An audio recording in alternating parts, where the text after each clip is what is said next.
What if everything you believe about yourself is a lie? What if every limitation you've ever experienced, every goal you failed to achieve, every moment of crushing self-doubt, what if none of it reflects who you actually are? What if all of it, every single bit, is just outdated software running in your brain? Programs installed decades ago, without your permission, by people who didn't know any better, in circumstances you can't even remember. This book makes a claim that stopped me cold. It says 95% of people will live their entire lives as prisoners of their own neural programming. They'll struggle with the same limitations. They'll repeat the same self-sabotaging patterns. They'll watch success flow easily to others while it remains frustratingly out of reach for them. And they'll never once realize that the prison door was unlocked the entire time. But here's what really got me.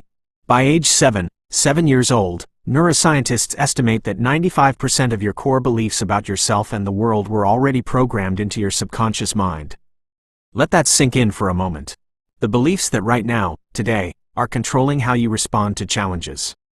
Whether you see opportunities or obstacles, your confidence levels, your ability to persist through difficulty, your expectations of what's possible for your life.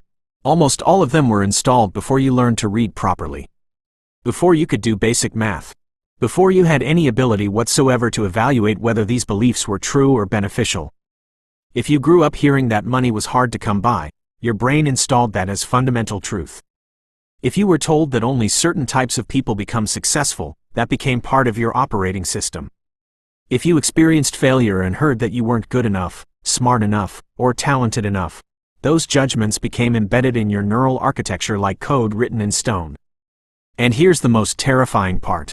These programs don't announce themselves. They don't wave a flag and say, "Hey, this is just a belief that was installed when you were 5 years old by your stressed-out parent who didn't mean any harm." No, they feel like absolute truth. They feel like reality itself. When your programmed brain tells you that you're not capable of achieving something, it doesn't feel like an opinion. It feels like a fact about the universe. So let me ask you something. How many of your facts about yourself are actually just ancient programs that desperately need an update? The shocking truth about your reality. Here's something that fundamentally changed how I see the world. Most people believe they see reality as it actually is. Their perceptions are accurate reflections of objective truth. This is one of the most dangerous misconceptions about human consciousness. The truth? Your brain doesn't show you reality. It shows you a heavily edited, filtered, and constructed interpretation of reality based entirely on your existing programming. Let me give you the numbers because they're staggering. Every single second, your brain is bombarded with approximately 11 million bits of sensory information. The colors, sounds, smells, textures, movements, everything happening around you right now. 11 million bits. Every second. But your conscious mind? It can only process about 40 bits per second. Do the math. That means 99.999% of available information is filtered out before it ever reaches your conscious awareness. You're not seeing reality. You're seeing a tiny, curated highlight reel that your brain has decided is relevant. So the question that determines your entire life experience becomes this. What criteria does your brain use to decide what gets through and what gets ignored? The answer lies in a network of neurons called the Reticular Activating System, the RAS. Think of it as the gatekeeper of your consciousness, the bouncer at the club of your awareness. And here's what changes everything. Your RAS is programmed by your existing beliefs, expectations, and past experiences. If your brain has been programmed to believe that opportunities are scarce, your RAS will actively filter out evidence of abundance while highlighting every piece of information that confirms scarcity. You could be surrounded by opportunities and literally not see them. If you've been conditioned to expect failure, your attention will be magnetically drawn to risks and obstacles while potential paths to success remain completely invisible to you. They're right there, you just can't perceive them. If your neural programming tells you that you're not the type of person who achieves great things, your RAS will blind you to possibilities that could transform your entire life. Not metaphorically blind you, literally blind you. The information doesn't reach your conscious awareness. This is why two people can walk through the exact same environment, the same city, the same office, the same networking event, and have completely different experiences. One person sees opportunities everywhere. Potential business ventures, networking possibilities, chances for growth and learning, ideas sparking in every conversation. The other person sees only obstacles, competition, Reasons why success is unlikely. Problems without solutions. Threats to avoid. They're not looking at different worlds. They're processing the same world through radically different neural filters. Their programming is creating their reality in real time. The implications are staggering when you really think about them. Your current financial situation? Not just random circumstances. It's the direct result of what your brain has been programmed to notice, expect, and create around money. Your relationships? Shaped by neural filters determining what behaviors you notice in others, what you expect from connections, what you believe you deserve. Your career trajectory? Influenced every single day by whether your brain spots opportunities or fixates on limitations. Your confidence levels? Generated by neural patterns that were likely installed before you could write your own name. But here's where it gets exciting. Once you realize that your perception of reality is constructed by neural programming, you gain incredible power. Instead of being a passive victim of conditioning you never chose, you can become the active architect of your own mental software. You can reprogram the filter. You can change what you see. And when you change what you see, you change what's possible. The revolution called neuroplasticity. For most of human history, scientists believed something that kept billions of people trapped. They believed the adult brain was essentially fixed. That neural development was complete by early adulthood. That significant change in mental capabilities, personality, or fundamental beliefs was impossible after a certain age.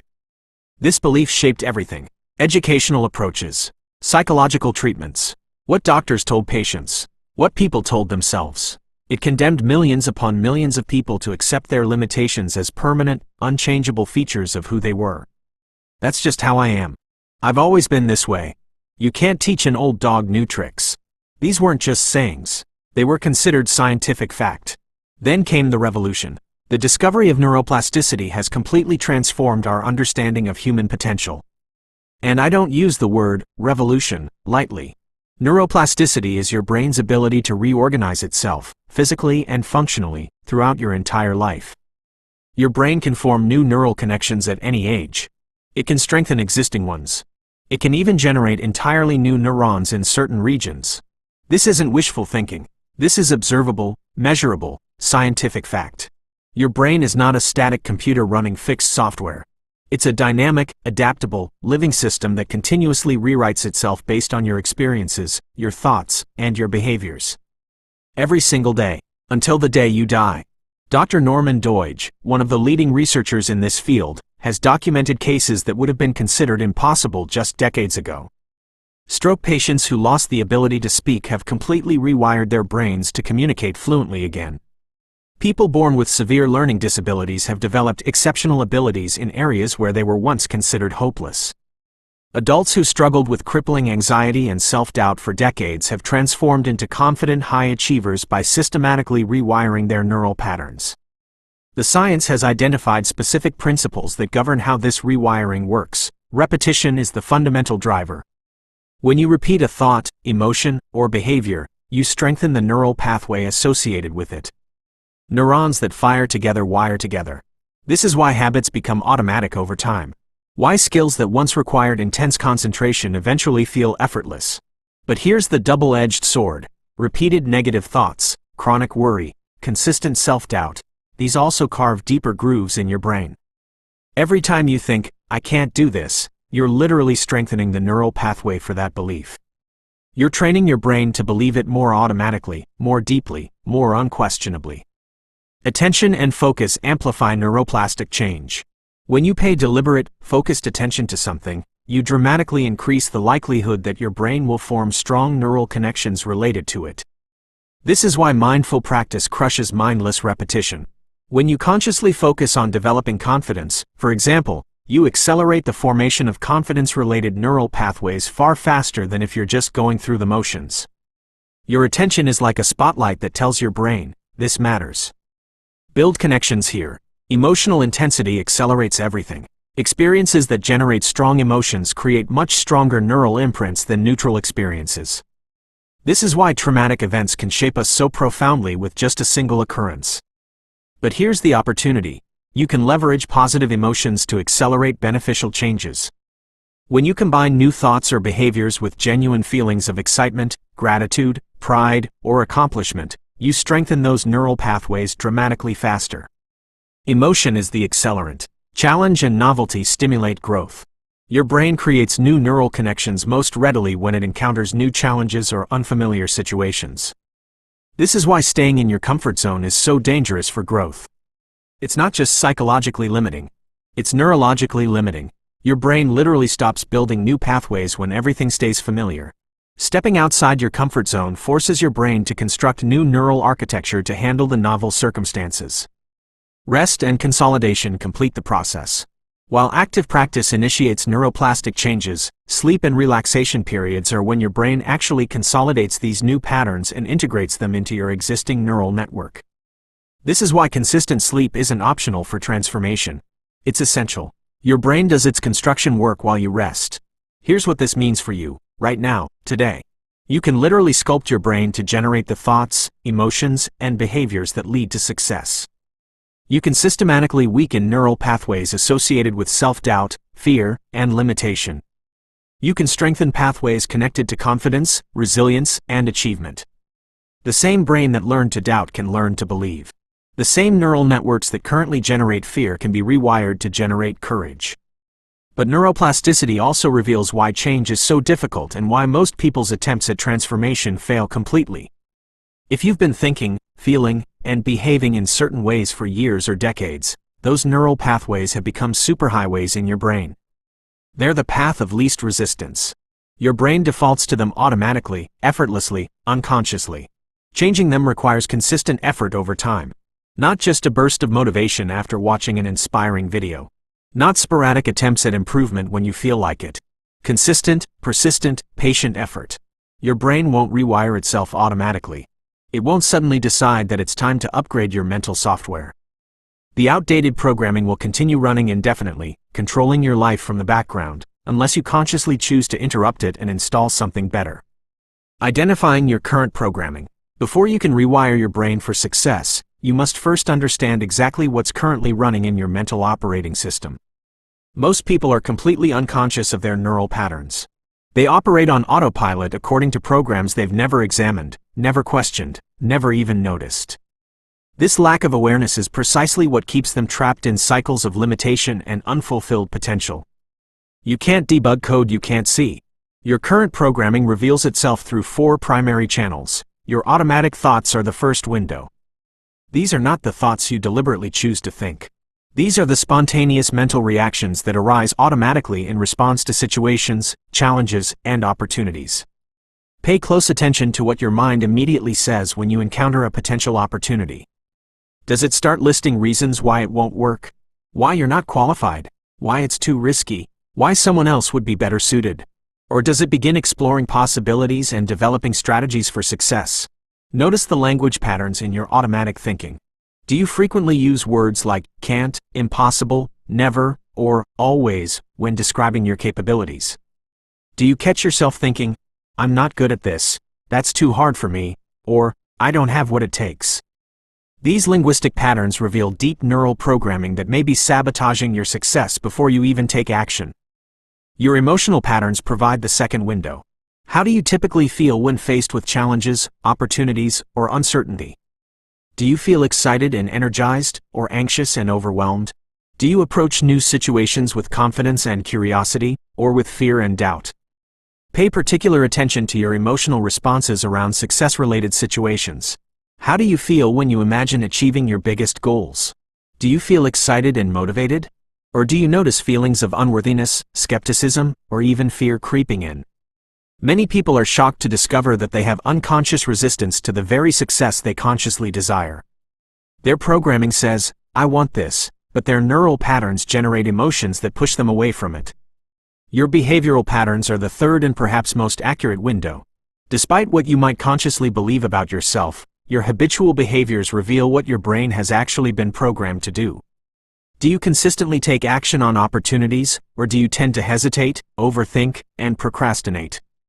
Do you persist through challenges, or do you give up when things become difficult? Do you invest in your growth and development, or do you avoid situations that might stretch your capabilities? Look particularly at your patterns around money, relationships, health, and career advancement.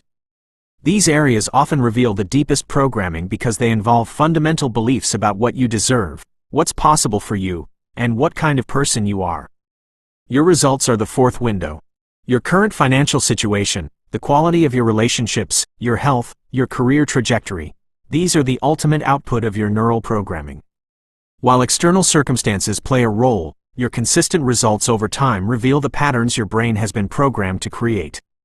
If you consistently struggle in certain areas despite conscious effort and good intentions, there's almost certainly unconscious programming working against your desired outcomes. The gap between your goals and your results reveals where reprogramming is needed most urgently. Some of the most common limiting programs include: success requires sacrificing everything else important. I don't deserve to have more than others. If I succeed, people will expect too much from me. It's selfish to want more than I have. I'm not smart enough, talented enough, or worthy enough. Success is for other people, not people like me. If I try and fail, it will prove I'm inadequate. Money is evil or corrupting. I should be grateful for what I have and stop wanting more. Do any of these resonate? Do any of them feel not like beliefs but like obvious facts about reality? That feeling of obviousness is exactly what makes these programs so dangerous. They've disguised themselves as truth. Breaking the patterns. Identifying your limiting neural programming is crucial, but it's only the first step. Now comes the challenging work of actually interrupting and breaking these patterns. Neural patterns persist because they operate below the threshold of conscious awareness and they feel familiar. And here's the key insight: your brain interprets familiar as safe. Your brain's primary job isn't to make you successful or happy or fulfilled. Its primary job is to keep you alive. And from a survival perspective, familiar patterns are safer than unknown possibilities, even if those familiar patterns are limiting your potential catastrophically. Every time you automatically think a limiting thought, feel a disempowering emotion, or engage in self-sabotaging behavior, you're strengthening the neural pathway associated with that pattern. You're making it more entrenched, more automatic, more resistant to change. This is why simply trying to think positive thoughts or use willpower to overcome limiting patterns rarely works. You're trying to fight established neural superhighways with conscious effort alone. It's like trying to redirect a river with your hands. Breaking these patterns requires what neuroscientists call pattern interruption, consciously disrupting the automatic sequence before it can complete itself. The key is to catch the pattern in the moment it's beginning to run and intervene before it gains momentum. The first technique is metacognitive awareness. This means developing the ability to observe your own thinking process as it happens. Learning to step back from your thoughts and emotions and observe them as mental events rather than absolute truths. Instead of being caught up in the thought, "I'm not good enough for this opportunity," you learn to recognize, "I'm having the thought that I'm not good enough for this opportunity." This seems like a tiny shift in language, but it creates profound psychological distance between you and your programming. Suddenly you're not the thought. You're the awareness observing the thought. And that space, that distance, gives you the room you need to choose a different response. When you recognize that limiting thoughts are just mental events generated by old programming rather than accurate assessments of reality, they lose enormous power over you. The second technique is immediate pattern disruption. The moment you catch yourself running a limiting pattern, you interrupt it with a predetermined action. This could be a physical gesture like snapping your fingers or clapping your hands. It could be a mental command like stop or cancel. It could be a reframing question like, what would I think about this if I were already successful? Or, what would the most confident version of me do right now? The specific interruption method matters less than the consistency of applying it. Every single time you notice the pattern beginning, you interrupt it. No exceptions. No, just this once. Every time. Physical movement is particularly effective because it engages different neural networks and can literally shake you out of the mental state associated with a limiting pattern.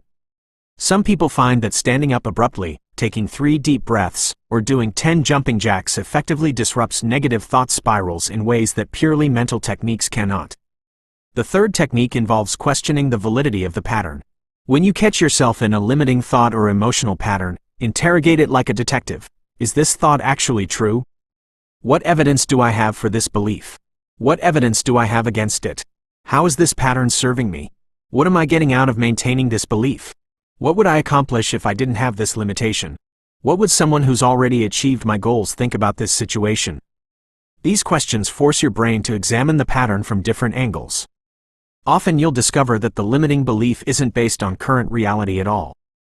It's based on outdated information, past experiences that are no longer relevant, or inherited beliefs from people who had their own unexamined programming.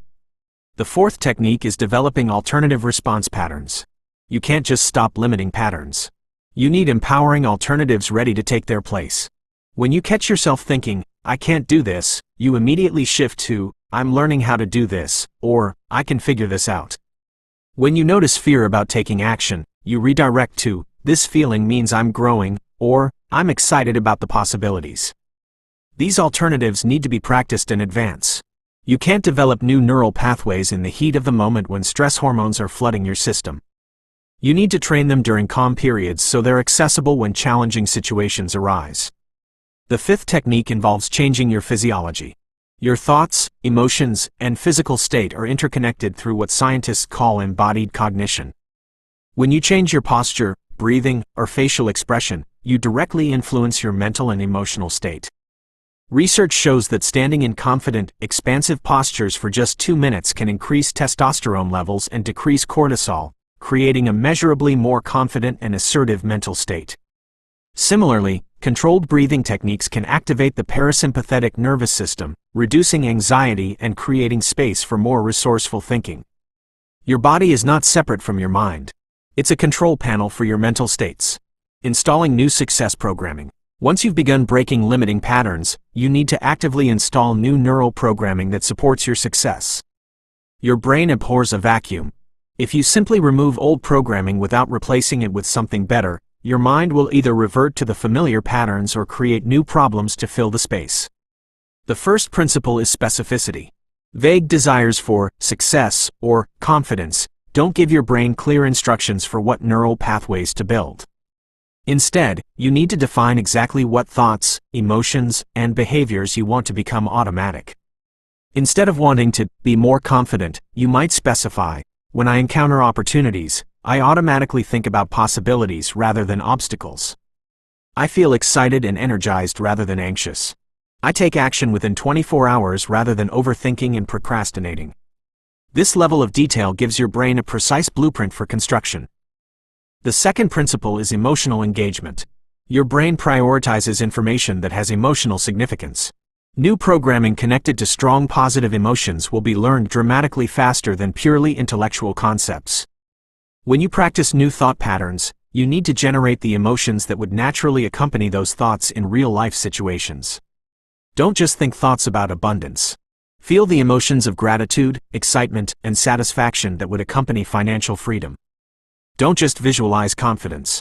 Embody the feelings of certainty, capability, and self-assurance. The third principle is mental rehearsal. Your brain doesn't distinguish between vividly imagined experiences and actual experiences. Both create neural pathways.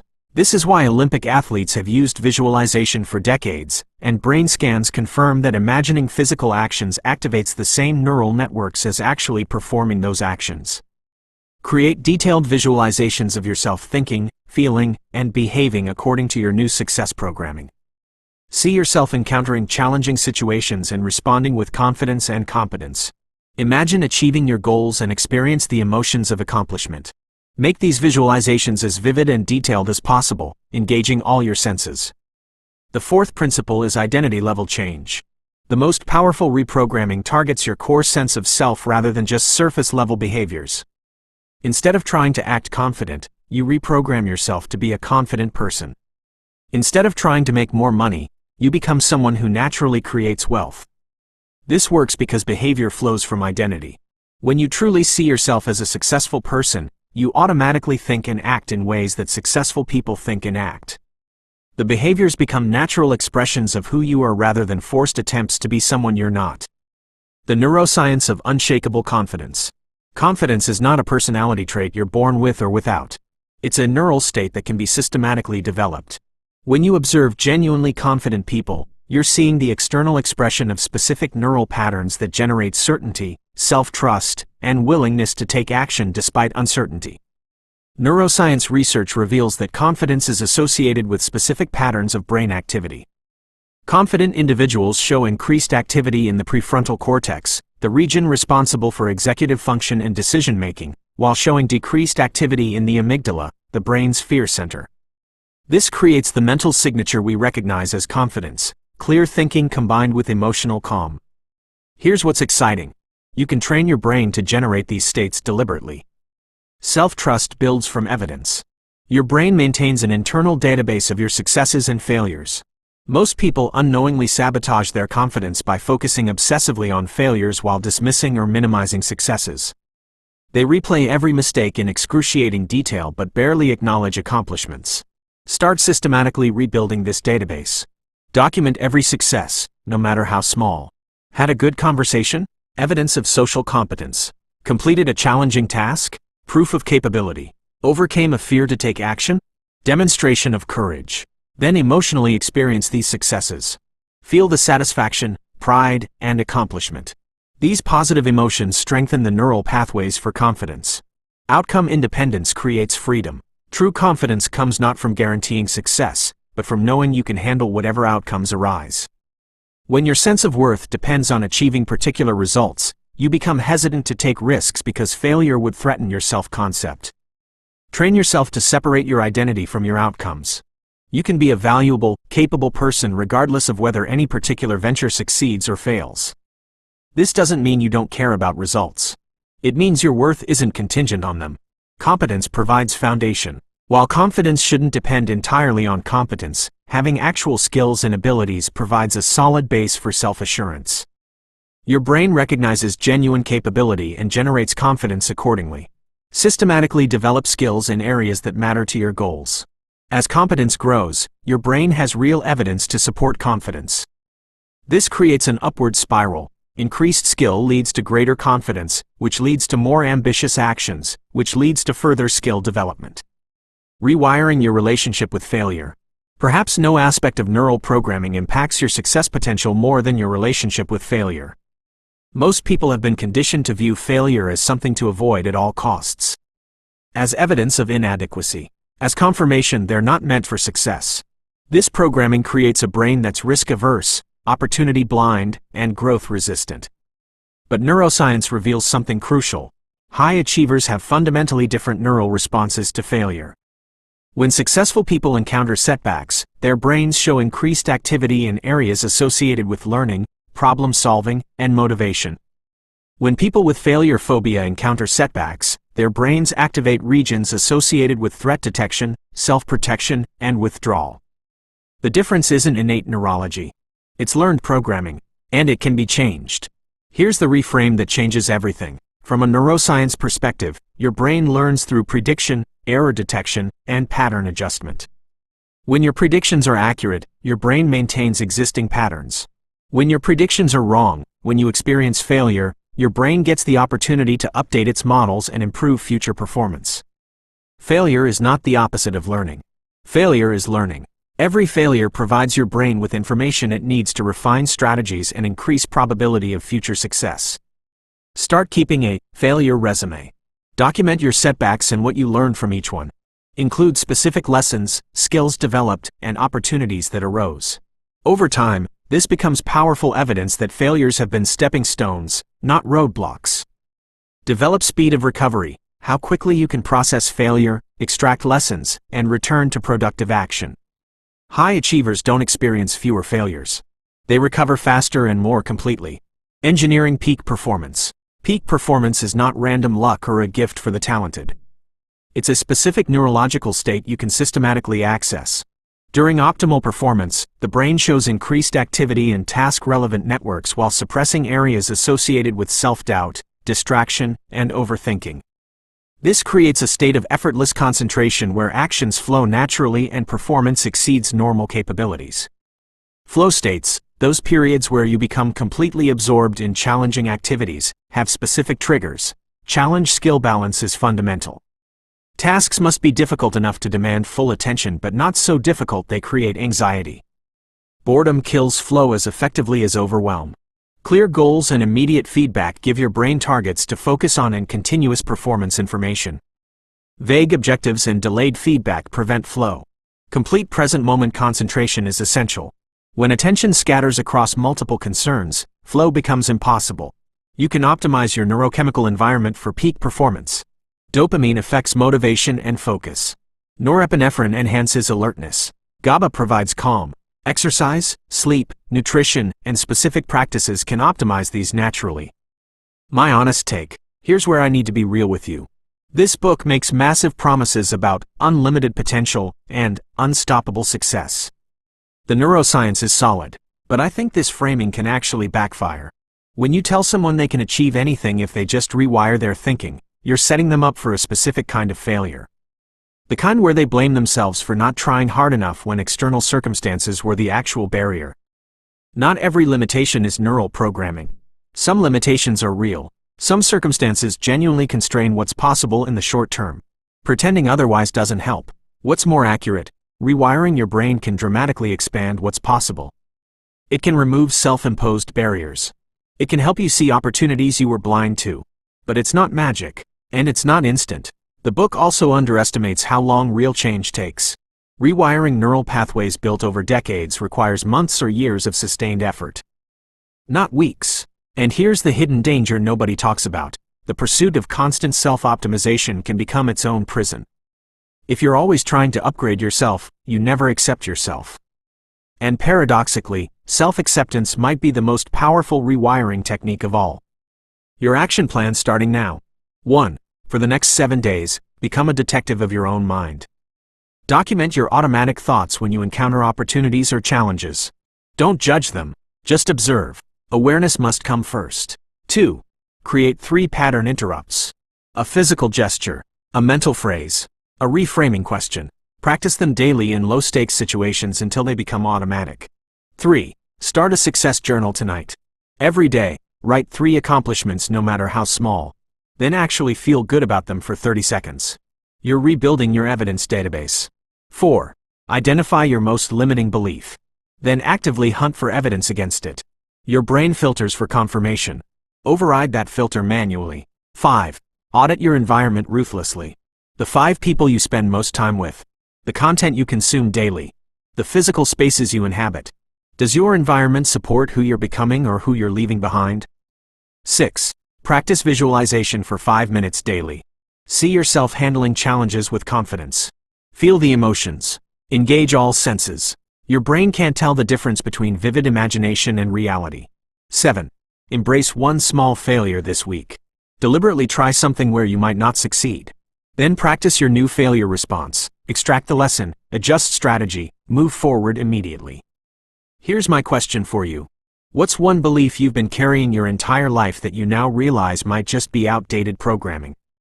Something that felt like absolute truth about reality but might actually be changeable code? Name it in the comments. Sometimes just identifying the program starts breaking its power.